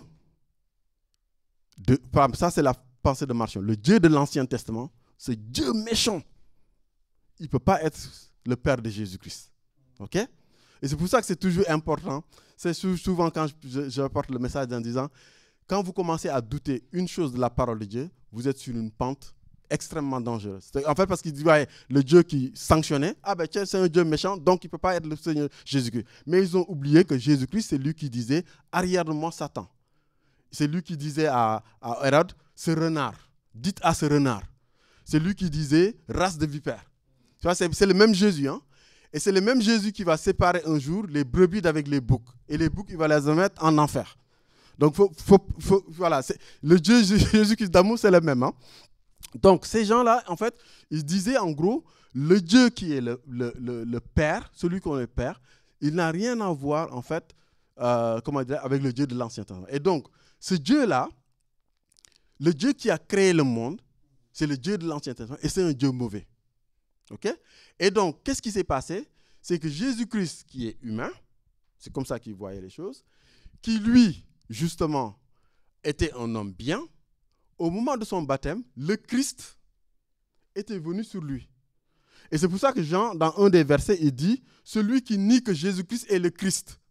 Vous avez lu ça sur le chapitre 2. Celui qui nie que Jésus-Christ est le Christ. Parce qu'eux, ils séparaient le Christ de Jésus. Okay? Parce qu'ils disaient que le Christ est venu sur Jésus au moment du baptême, et juste avant que Jésus soit crucifié, il s'est retiré de lui. Et Jésus-Christ, homme, a souffert, mais comme il était bien, ben Dieu l'a ressuscité. C'est comme ça qu'ils croyaient. Okay? Et donc, vous voyez, en fait, si vous connaissez le contexte, tout l'épître va être clair. Okay? Donc, Jean, en fait, écrivait ça en leur disant, et c'est pour ça que Jean commence son épître en disant, ce qui était dès le commencement, ce que nous avons vu, ce que nous avons contemplé, ce que nos mains ont touché, concernant la parole de vie, nous avons tellement eu une communion avec lui qu'on a senti la communion avec le Père. Et n'écoutez pas ce qu'ils vous disent, mais soyez toujours en communion avec nous parce que nous avons expérimenté celui qui est venu du Père et qu'on connaît parfaitement. Ceux qui vous disent qu'ils ont des connaissances mystiques et qui vont vous faire, comment dirais-je, découvrir des choses extraordinaires, ce sont des menteurs. Et c'est pour ça qu'il dit toujours dans ça, ce sont des menteurs. Il parle toujours des menteurs. Okay? Donc ça, c'est un peu le contexte dans lequel il écrit. Okay? Et le contexte est important. Donc c'est très important. Et alors, la gnose, ça a été juste un moment, et d'ailleurs ça a beaucoup influencé un peu malheureusement l'Église, ça a été un moment comment dirais-je, un moment très difficile dans l'histoire de l'Église parce qu'il a fallu vraiment les combattre. Okay? Mais en fait, il faut savoir que l'Église, tout le temps, au sein de l'Église, vous voyez quand Jean il n'écrit pas à des gens qui sont en dehors de l'Église. Il écrit à des gens qui sont dans l'Église et qui professaient des hérésies. Et l'Église a toujours eu ce problème. Et je vais vous donner une mauvaise nouvelle. Et jusqu'à présent, au moment où on parle, vous avez toujours ce genre de personnes dans l'Église. Okay? Alors, il y en a qui le font en connaissance de cause. Il y en a qui le font même sans le connaître. Okay? Et c'est pour ça que c'est hyper important. La seule chose de se protéger ça, c'est de rester fidèle à la parole de Dieu. C'est-à-dire, quand la parole de Dieu dit quelque chose, de ne jamais mettre en doute ce que la parole de Dieu. Parce que si on met en doute, on est dans le glissement. Okay? Ça, c'est hyper important. Et moi, je peux vous donner des exemples de gnose dans notre société aujourd'hui. Les questions de l'avortement, les questions de l'homosexualité, les questions de la relation entre mari et femme, l'autorité de la femme du mari sur la femme, etc. Vous avez plein de sujets comme ça, où vous avez toujours de bons arguments. Et moi, je vais même vous donner, pour vous montrer à quel point l'ennemi est subtil. Je vais vous donner un argument scientifique qui peut même justifier la gnose. Un argument hyper scientifique pour justifier mais pour vous montrer qu'en fait, c'est pas parce que vous avez un bon argument sur la chose qu'il faut remplacer la parole de Dieu par la chose. Ça, c'est hyper important à avoir en tête. Okay? Après, on va revenir sur l'interprétation. Vous savez, en fait, juste pour vous donner un argument qui peut être scientifique. Vous savez, quand vous faites ce que l'homme a, en termes de connaissance, ce que l'homme a fait de meilleur, c'est les sciences mathématiques, n'est-ce pas? Parce que quand une vérité mathématique, elle a toujours cette propriété, c'est qu'elle est vraie en tout temps, en tout lieu. Okay. En revanche, ce n'est pas forcément la même chose pour une vérité physique. C'est une vérité des sciences physiques. Si, par exemple, juste pour vous montrer un exemple, si je fais une expérience physique et je remarque une loi physique, genre, par exemple, je donne un exemple terre à terre, que tout le monde peut faire chez lui. Je fais une expérience physique, je boue l'eau, je mesure, ah tiens, ben, l'eau bout à 100 degrés. Je le fais plusieurs fois, je me rends compte que c'est toujours 100 degrés. Ben, j'ai une loi physique, l'eau bout à 100 degrés. Okay? Je ne peux jamais être sûr que ça sera toujours vrai. Et d'ailleurs, ce n'est pas toujours vrai. Quand je suis en altitude, l'eau ne bout pas à 100 degrés. Okay? Donc, les lois physiques sont toujours des vérités provisoires. En revanche, des vérités mathématiques, elles sont toujours vraies en tout temps, tout lieu, tant que ça reste dans le cadre dans lequel ils sont définis. OK? Pourquoi? Parce qu'en fait, pourquoi, et ça je vous donne la réponse, c'est parce qu'en fait, les mathématiques utilisent des objets qui ne sont pas des objets physiques. C'est-à-dire, quand vous utilisez, par exemple, j'en sais rien, par exemple, là je vois une chaise, je peux voir une chaise, 2 chaises, 3 chaises, etc. OK? Mais je ne peux pas voir le chiffre 1. Personne n'a jamais vu le chiffre 1. Le chiffre 1 n'existe pas. On peut dire une chaise, une table, un tableau, mais le chiffre 1, personne ne peut venir vous dire hey, voilà le chiffre 1 dans l'absolu. Ça n'existe pas. C'est un concept en fait qui est dans l'esprit. Et les mathématiques ont sont basées justement sur le fait que ça manipule des concepts qui sont dans le monde des idées. Et ce que disaient les gens de la gnose, c'est de dire en fait le monde spirituel est le monde vrai et le monde matériel est faux. Et tu peux le voir en termes scientifiques. Parce que si je vous amène une glace et que vous n'avez jamais vu une glace, je vous mets de l'eau et je vous dis, la glace c'est de l'eau, vous avez dit, mais vous racontez n'importe quoi. Mais si vous allez dans l'esprit de la glace, c'est-à-dire la formule H2O, la formule 2 atomes d'hydrogène plus un atome d'oxygène, vous analysez les deux, vous allez voir que c'est la même réalité. Et donc, pour aller à la réalité des choses, il faut aller dans le monde des idées. Et c'est ce que la gnose défendait. C'est qu'il faut aller dans le monde des idées pour toucher la réalité. Et ça, c'est un fait scientifique. Okay? Mais quel est le génie du christianisme? Le génie du christianisme, c'est l'incarnation et la résurrection. Donc, ce que Dieu a fait, c'est-à-dire c'est nous montrer en fait que le monde physique n'est pas mauvais en soi. Que le monde physique, c'est une réalité. Et pourquoi c'est important? Ben à cause de la résurrection. Parce que la promesse chrétienne par excellence, c'est la résurrection. Si Christ n'est pas ressuscité, notre foi est vaine. OK? Donc, et c'est pour ça qu'on prend par exemple l'Eucharistie, etc. Parce que le génie du christianisme, c'est toujours de faire ramener les choses spirituelles de façon charnelle. Jésus qui était Dieu, s'est incarné. OK? Jésus qui était mort est ressuscité. OK? Et le sensible, ça a toujours été quelque chose d'important dans la foi chrétienne. Et c'est hyper important. OK? Et l'exemple que je vous donne comme ça dans l'exemple en prenant les mathématiques, c'est comme le point. Le point en mathématiques, il n'y a pas d'épaisseur du point. La droite, il n'y a pas d'épaisseur. C'est des concepts qu'on ne touche pas. Et c'est pour ça qu'en fait, les vérités qu'on construit sur ces concepts-là sont presque tout le temps vraies. Parce qu'ils ne sont pas des concepts sensibles. OK? Et dans tous les sujets, vous pouvez avoir de bons arguments. Mais il faut toujours avoir cette cohérence de laisser la parole de Dieu au-dessus de tout. Voilà. La foi chrétienne, l'incarnation, la résurrection, donc le gnosticisme est faux. OK? Voilà. Alors, je vais lire 2 versets parce que je pense que tout le chapitre 3, et on va interpréter, tout le chapitre 3 se résume en 2 versets. Alors, je ne sais pas si tu peux m'aider, Cédric. Je voulais en fait que tu projettes une image, si tu as accès à Internet. Tu sais la princesse Fiona dans Shrek. OK? Je veux bien voir son image en humain et en ogre en même temps, si tu le trouves. Il y a des images, si tu le projettes comme ça. OK? En tout temps, je vais lire. Okay. Alors, chapitre 2. Bien-aimés, nous sommes maintenant enfants de Dieu. Verset 2. Je suis en train de lire le verset 2. OK? Bien-aimés, on est au chapitre 3, donc verset 2. Okay? Bien-aimés, nous sommes maintenant enfants de Dieu. Et ce que nous serons n'a pas encore été manifesté, mais nous savons que lorsqu'il paraîtra, nous serons semblables à lui parce que nous le verrons tel qu'il est. Quiconque a cette espérance se purifie comme lui-même est pur. Ok. Je sais pas si tu t'en sors ou... Ouais, ok. Si tu tapes image, normalement, voilà. Tu tapes Fiona, humain, ogre, et tu vas dans image, et puis tu vas... Ok. Ok. Mais normalement, tu dois le trouver. C'est pas... Parce que j'ai fait le test en venant. Ok. Ok. Bien aimé, ok. Alors, ces deux versets résument pour moi, en fait, presque tout le chapitre. Ok. Alors, tout à l'heure, je parlais justement des adeptes de la gnose, et je disais, en fait, malheureusement, même si Paul et Jean ont beaucoup combattu, justement, la philosophie et la doctrine de la gnose, ça s'est un peu malheureusement introduit dans l'Église. Et un des exemples, c'est malheureusement un des grands pères de l'Église, connu sous le nom de Saint Augustin. Okay? Parce que, comme je disais tout à l'heure, pour les gens de la gnose, tout le monde physique est mauvais. Okay? Tout le monde physique est mauvais.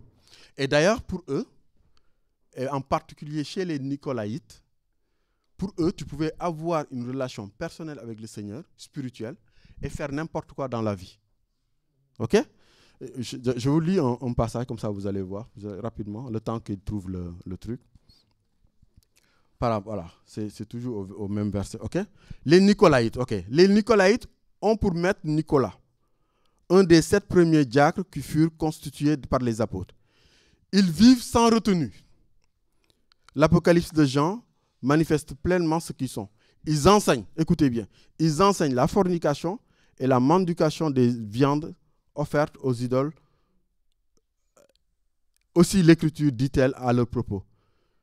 Mais tu as pour toi que tu hais les œuvres des Nicolaïtes, ces œuvres que je hais moi aussi. Ça, c'est un texte qui est cité dans l'Apocalypse. Donc, c'est des gens, en fait, qui disaient, vu qu'il y a une séparation entre le monde spirituel et le monde physique, qui est mauvais, tu peux avoir une relation spirituelle avec Dieu, et de toute façon, comme tu ne peux pas te défaire du péché via le monde physique, tu peux faire ce que tu veux. Donc, en fait, ils pouvaient vivre comme ils voulaient et continuer à avoir, en fait, une relation avec Dieu. OK? Et Jean va justement répondre beaucoup. C'est pour ça que Jean, il dit, je vous écris pour que vous ne péchiez point. Parce qu'il ne faut pas croire à ce qu'on vous enseigne. OK? Ne péchez point. Il insiste beaucoup sur ça. OK?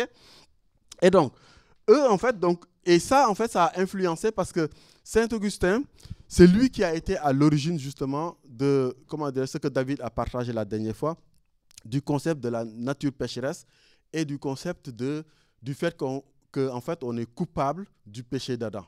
Parce que c'est Saint Augustin, en fait, dans sa pensée, il dit que tout homme est à la fois héritier de la nature pécheresse et est coupable du péché. Et c'est pour ça que dans l'Église catholique, on a développé la doctrine du baptême des enfants. Parce que le baptême des enfants est censé laver l'homme du péché originel. Okay? Mais ça, c'est chez les catholiques. Les orthodoxes n'ont pas... Même les orthodoxes baptisent les enfants, mais pas pour les mêmes raisons. Les orthodoxes baptisent des enfants parce qu'eux, ils voient le baptême comme la circoncision chez les juifs. C'est-à-dire, le fait de baptiser l'enfant, c'est de l'accueillir dans la famille de Dieu. C'est encore plus... on peut accepter ça. Mais chez les catholiques, justement, parce qu'ils ont récupéré la doctrine de Saint Augustin, pour eux, le fait de baptiser les enfants, ça les lave justement du péché originel. OK? Et d'ailleurs, après, plus tard, justement, on se rend compte en fait que c'est un problème parce qu'on se dit, si un enfant meurt, s'il est coupable, il va aller en enfer. Et du coup, ils ont développé une autre doctrine qui est la doctrine des limbes, qui est une espèce de purgatoire pour les enfants. Bon, bref, ça c'est juste pour... Ok, non, vous n'y arrivez pas? Est-ce que vous avez l'image en tête, vous tous, comme ça, si c'est pas... Ouais. Ok. Alors, ce verset dont nous avons lu parle d'un élément du salut. Ok? Vous savez, le salut, il y a plusieurs composantes dans le salut. Ok? Vous avez la rémission, la rédemption, la justification, ok? La régénération, voilà. Super, voilà, parfait, nickel, ok? Super, ok? Les composantes du salut, vous savez, vous connaissez toutes les composantes du salut? Ok? La rémission, le pardon, la rédemption, la justification, l'élection, la prédestination, la régénération, la réconciliation, la glorification, le fait d'être scellé par les saints. Tout ça, c'est des composantes du salut. Okay? Et en fait, chaque composante du salut a sa place bien déterminée. Okay? Alors, si je vous dis, parce que j'en parle beaucoup d'enfants, par exemple, enfants, ok. Si je vous dis, si je prends par exemple une composante, l'adoption, quand est-ce qu'on est adopté? J'ai posé cette question quand on faisait le culte familial cette semaine. Quand est-ce qu'on est adopté? Quand on est né de nouveau, t'as dit? Ok. Une autre réponse? La confession de foi, ok. Ok. Alors, ce n'est pas la bonne réponse, du coup, on va y arriver, ok. Alors, ce qu'il faut savoir, c'est-à-dire, en fait, la question de la nature pécheresse, ok, qui est assez problématique, c'est qu'en fait, le péché a deux faces qu'on oublie toujours, ok. La première face, c'est ce que Jean définit dans le même chapitre, quand il dit que le péché est la transgression de la loi, n'est-ce pas? La deuxième phase du péché, c'est les conséquences du péché. Ok? La Bible dit que Dieu a créé l'homme et la femme en son image. N'est-ce pas? Ok. Dieu a créé la femme et quand il y a eu le péché, qu'est-ce qui s'est passé? La Bible nous dit que leurs yeux étaient ouverts. Alors, est-ce que vous pensez que leurs yeux étaient fermés avant? Non, c'est une image. Okay? Quand on dit que leurs yeux étaient ouverts, c'est qu'il y a eu quelque chose qui s'est changé, qui a changé. Okay? Et c'est pour ça que je vais vous montrer ça. C'est-à-dire, quand on dit, par exemple, que Dieu a créé l'homme à son image, c'est comme si on était dans cette phase-là. C'est-à-dire, parce que l'homme bénéficiait du fait qu'il avait la gloire de Dieu, okay, sur lui. Okay? Quand le péché est arrivé, la gloire de Dieu était partie. Okay? Alors, comment on peut le justifier? On va le justifier d'abord dans Genèse et on va le justifier dans Romains. Et après, on va voir ce que Jean veut dire dans le verset 2. Et après, tous les autres versets seront clairs après. Okay? Alors, Genèse 5, juste pour vous montrer un petit détail. Donc, dans Genèse 2, dans Genèse 1-2, on dit que l'homme a été créé à l'image de Dieu. Okay? Dans Genèse 5, okay, verset 1, il est écrit: voici le livre de la postérité d'Adam, lorsque Dieu créa l'homme et il le fit à la ressemblance de Dieu. Il créa l'homme et la femme, il les bénit et il les appela d'un nom d'homme lorsqu'il fut créé. Adam, âgé de 130 ans, engendra un fils à sa ressemblance, selon son image. Vous voyez qu'en fait, il n'est pas dit selon l'image de Dieu, mais il a enfanté selon l'image de Adam, mais qui est l'image de Adam après la chute. Ok?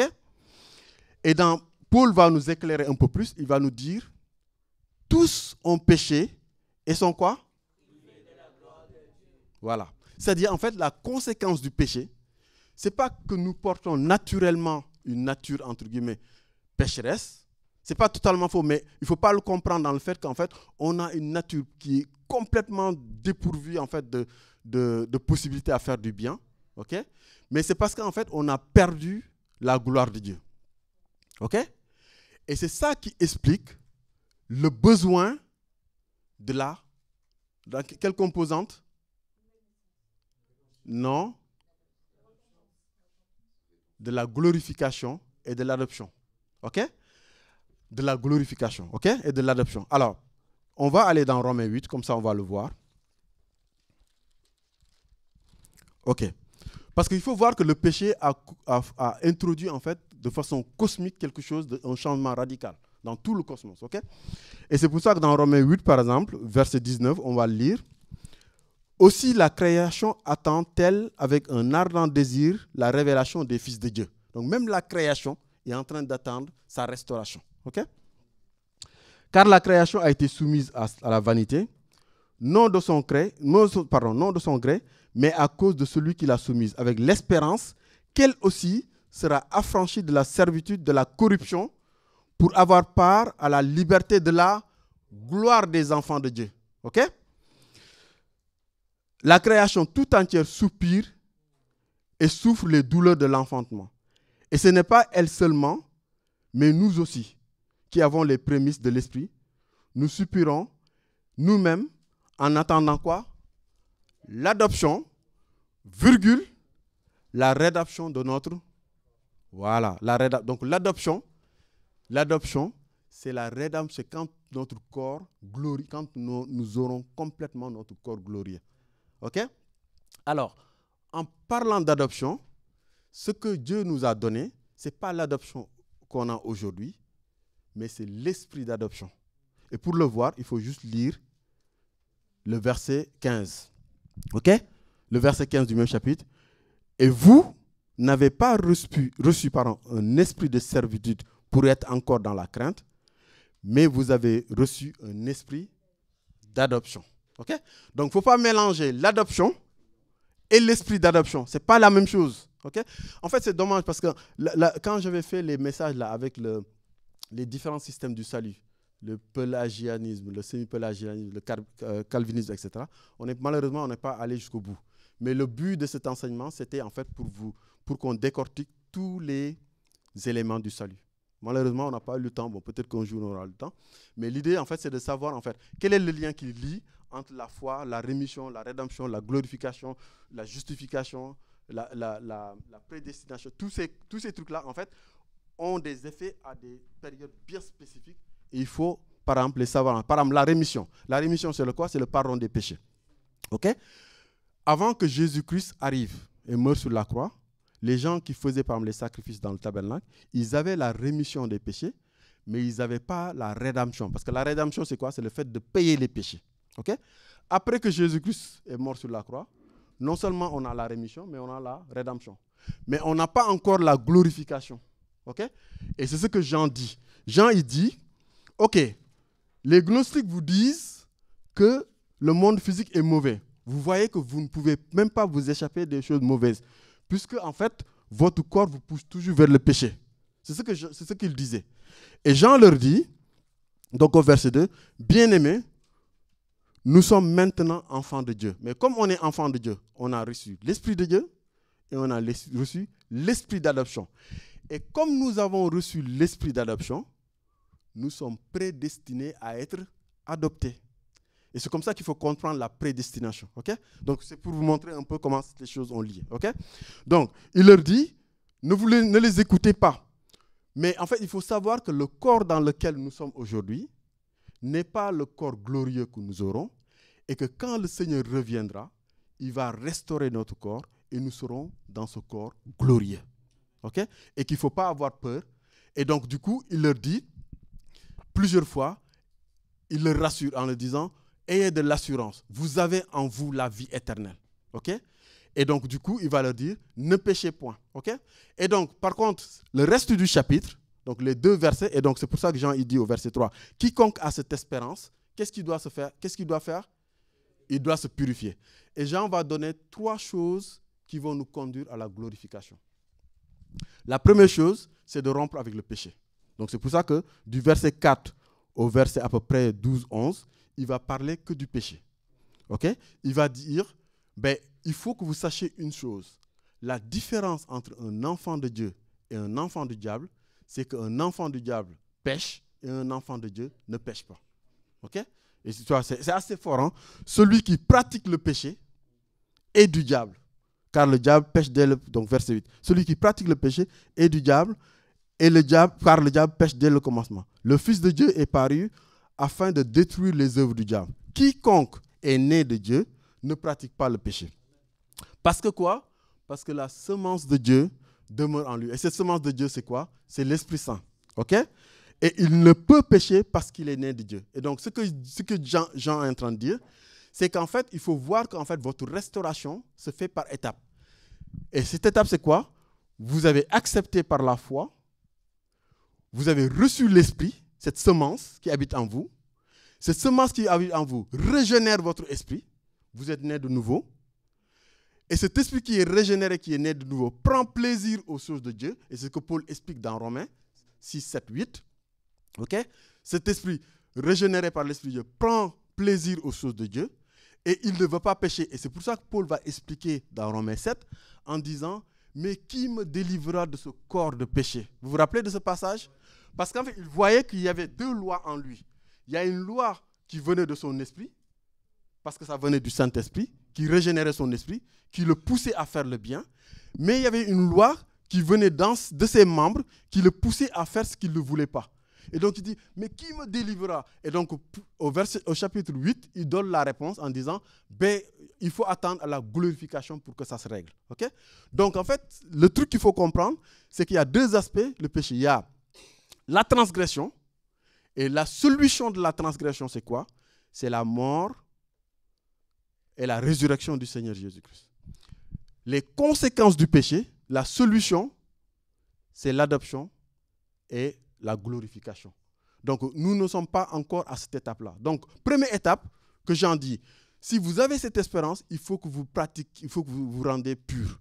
Donc, en fuyant le péché. Donc, ce qu'il explique. Et après, il dit, ouais. Ne vous êtes, après le deuxième point, ça, on l'a vu quand on a étudié Pierre. Vous vous rappelez, dans 1 Pierre, le sujet principal, c'était quoi? C'était la souffrance et la gloire qui suivaient la mort de Jésus-Christ, n'est-ce pas? Parce que justement, la gloire est toujours précédée par la souffrance. Et c'est pour ça qu'au verset 13, il dit, « Ne vous étonnez pas, frères, si le monde vous hait. » Et tout le verset chapitre 2, il va dire quoi? « N'aimez point le monde. » Parce que si vous aimez le monde, vous ne suivez pas le Père. Et donc, vous allez appeler à souffrir parce que vous n'aimez pas le monde. Pourquoi? Parce que vous voulez vivre une vie pour faire plaisir à Dieu. Et si vous voulez vivre une vie qui fait plaisir à Dieu, vous allez fuir le péché et le monde ne va jamais vous aimer. Okay? Donc, le deuxième point, c'est la souffrance. C'est-à-dire, en gros, fuir le péché, la souffrance, et le troisième, c'est le grand sujet, c'est l'amour. Et c'est pour ça que tout le reste du chapitre, il va parler de l'amour. Il va dire, nous savons que nous sommes passés de la mort à la vie parce que nous aimons les frères. Et c'est ça le chemin de la glorification. Okay? Le chemin de la glorification, c'est quoi? C'est fuir le péché, savoir qu'on peut souffrir quand on témoigne de Christ et faire preuve d'amour pour les frères et pour tout le monde. Voilà, c'est à peu près ça un peu le chapitre. Donc voilà, j'ai voulu faire un focus sur les versets 2 et 3. J'ai pris du temps à faire, comment dirais-je, comment on appelle ça, pour faire un peu le contexte dans lequel l'épître est écrit. Parce qu'en fait, là j'avais mis des post-it pour lire des choses, mais bon, c'est pas grave. Mais en fait, le contexte est bien connu. Et c'était vraiment, en fait, comment dirais-je, un moment difficile pour l'Église. Parce qu'il y avait beaucoup de faux enseignants dans l'Église. Et bon, heureusement qu'il y a eu quand même des gens comme Jean qui étaient là, des gens comme Paul. Tu vois, par exemple, Paul, parce que dans la gnose, il y avait, comme je disais tout à l'heure, il y a plusieurs facettes de gnose. Il y en avait en fait qui disaient, on peut faire ce qu'on veut dans la vie, la fornication, on peut faire ce qu'on veut dans la vie, et avoir une relation avec Dieu, ça ne pose pas de problème. Et il y avait qui a été dans l'autre sens, c'est-à-dire, ils vivaient une vie ascétique. Vraiment, tu vois, ils ne voulaient rien faire de physique, etc. Okay? Ça, c'est une autre forme aussi, c'est-à-dire des gens qui n'avaient aucun contact avec, qui ne mangeaient pas, qui passaient leur temps à faire de la méditation, etc. Ça, c'est aussi une autre forme. Okay? Mais toutes les deux formes sont mauvaises. Parce qu'en fait, on ne peut pas vivre isolé du reste. Parce que justement, c'est comme Fad Bito avait témoigné tout à l'heure, nous avons cette responsabilité justement de partager l'évangile. Nous avons cette responsabilité justement comment dirais-je, de parler vraiment de ce que Dieu a mis dans nos cœurs, de ce qu'on a reçu de la parole de Dieu, etc. Okay? Parce que c'est important. Et quand Paul dit dans ses épîtres, ne mange pas, ne goûte pas, ces principes qui deviennent pernicieux par la Bible. Vous vous rappelez de ces passages de Paul? Ben, c'était Colossiens. Donc ça, c'est contre la gnose. Okay? Donc Paul et Jean se sont beaucoup battus contre les gnostiques. Et nous, en tant que chrétiens, je vais finir par là, nous devons aussi être méticuleux au sein de l'Église dans laquelle nous sommes placés, dans les villes dans lesquelles nous sommes placés, et témoigner toujours de la vérité de la parole de Dieu. Okay? Et toujours faire attention à ne pas laisser des faux enseignants, des faux enseignements infiltrer l'Église. C'est notre responsabilité. Nous avons cette responsabilité de protéger justement déjà nos frères et sœurs, de protéger nos familles, de protéger nos frères et sœurs, et de vivre une vie qui est conforme à la parole de Dieu. On a cette responsabilité. Mais pour porter cette responsabilité déjà nous incombe à nous tous. Il n'y a pas d'exception. Il n'y a pas des gens qui connaissent la parole de Dieu. Ça n'existe pas. Moi, je vous assure, la parole de Dieu, elle est simple. Simple, simple, simple. Si vous la lisez simplement, Jésus-Christ, il l'a dit. le royaume de Dieu appartient à ceux qui... le royaume de Dieu, c'est pour ceux qui sont comme des enfants. Et j'aime bien cette citation d'Einstein qui dit « Un vrai scientifique, c'est celui qui pose des questions d'enfants et qui apporte des réponses d'adultes. » C'est ça, en fait. Il faut avoir des yeux d'enfant. C'est-à-dire, les trucs de théologie, c'est très bien, mais prenez la parole, lisez-la simplement. Vous allez lire. Par exemple, tu vois, tout à l'heure, je parlais des éléments du salut. Tous les éléments. Rémission, rédemption, etc. Lisez la parole de Dieu. À chaque fois que vous voyez le mot rédemption, notez qu'est-ce qui est dit sur le mot rédemption. À chaque fois que vous voyez le mot prédestination, notez sur ce qui est dit sur la prédestination. À chaque fois que vous voyez le mot régénération, notez. Et en fait, prenez votre temps. N'essayez pas de vouloir tout comprendre tout de suite. Ce n'est pas comme ça que vous allez comprendre la parole. Prenez votre temps.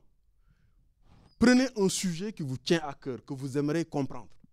Et lisez la parole de Dieu sous l'angle de ce truc-là. Et il vaut mieux maîtriser un truc qui vous tient à cœur et de le bien maîtriser à la lumière de ce que dit la parole, plutôt que de vouloir maîtriser tout sans rien maîtriser. Okay? Donc c'est vraiment très, très, très, très important. C'était voilà, le truc que je voulais partager sur 1 Jean 3. J'espère que je n'étais pas très long.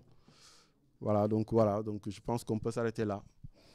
Donc voilà, si vous avez des questions par rapport au chapitre... Mais Fiona, c'est ce que je disais, c'est-à-dire en fait, Fiona, dans l'image préalable où elle était humaine, c'est comme si elle avait, entre guillemets, c'est comme l'être humain qui a la gloire de Dieu. Quand le péché est venu, cette gloire est partie, elle ressemblait à un ogre. C'est un peu notre situation, c'est-à-dire quand nous avions eu, dans le jardin d'Éden, quand l'homme avait eu la gloire de Dieu l'enveloppait, elle était à l'image de Dieu. Quand le péché est arrivé, elle n'était plus, entre guillemets, à l'image de Dieu parfaite. Mais cette image qui a été entre guillemets, écornée va être restaurée à la glorification, mais à la fin. Mais pour arriver à la glorification, il y a un chemin. Et le chemin, c'est quoi? C'est la foi. Parce que c'est par la foi que nous sommes sauvés. C'est par grâce que nous sommes sauvés par le moyen de la foi. Donc la foi, c'est la porte. Et c'est par grâce. Nous sommes réconciliés avec Dieu. OK?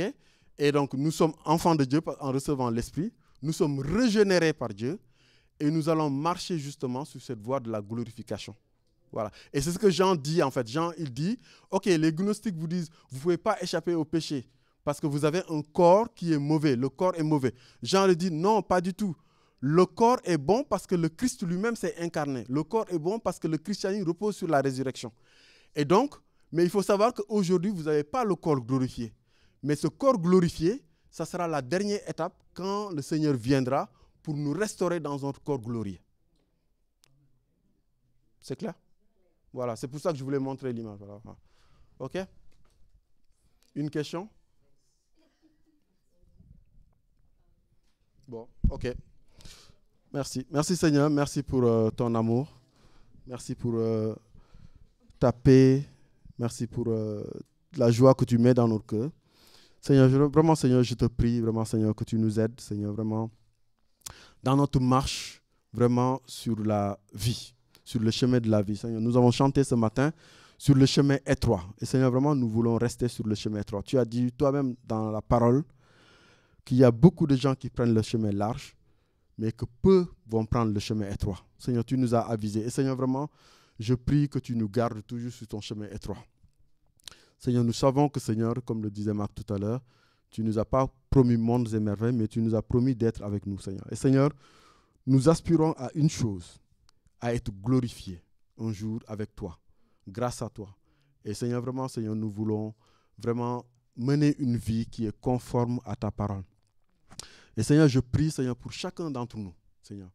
Seigneur, nous n'avons pas tous, Seigneur, la même maturité spirituelle, mais je prie vraiment, Seigneur, que tu nous aides tous autant que nous sommes, vraiment à atteindre cette maturité spirituelle. Je prie vraiment, Seigneur, que ceux qui ont besoin d'être convaincus, Seigneur, il n'y a que toi qui convaincs par ton Esprit Saint. Je prie que ceux qui ont besoin encore de cheminer, d'avoir cette conviction dans leur cœur, que tu les aides à avoir cette conviction dans leur cœur, que tu leur continues à mettre ta grâce sur eux, Seigneur. Et je prie vraiment, Seigneur, pour ceux qui sont matures, Seigneur, que tu aides, Seigneur, vraiment à continuer à partager, Seigneur, ton évangile. Bénis chacun de nous, Seigneur. Je veux prier, Seigneur, pour notre communauté ici, notre église locale. Seigneur, que personne, Seigneur, ne puisse, Seigneur, vraiment s'éloigner de toi, mais que tous, autant que nous sommes, nous puissions tous rester sur ce chemin étroit qui nous conduit à la vie éternelle, qui nous conduit, Seigneur, à cet état de gloire auquel nous aspirons tous, Seigneur. Vraiment, je te rends grâce, je te glorifie, je veux vraiment, Seigneur, que tu nous bénisses, Seigneur, que tu bénisses vraiment chacun d'entre nous, Seigneur, vraiment. Je prie, Seigneur, que vraiment, Seigneur, que tu ouvres notre esprit, Seigneur, vraiment, que tu nous aides, Seigneur, vraiment à continuer à t'aimer profondément. Seigneur, nous sommes tous des pécheurs, mais nous ne voulons pas pratiquer le péché. Seigneur, vraiment, nous voulons toujours, Seigneur, pratiquer la justice. Pratiquer, Seigneur, vraiment la vérité, Seigneur, parce que tu es un Dieu juste, un Dieu véridique. Tu es la vérité.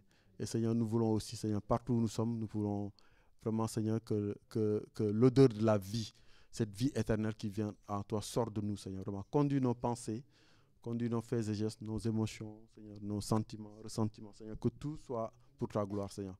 Merci pour tout, Seigneur. Bénis chacun d'entre nous et bénis le moment de jeûne, de prière que nous allons avoir tout à l'heure, Seigneur. Gloire à ton nom, Seigneur. Merci pour tout. Amen. Amen.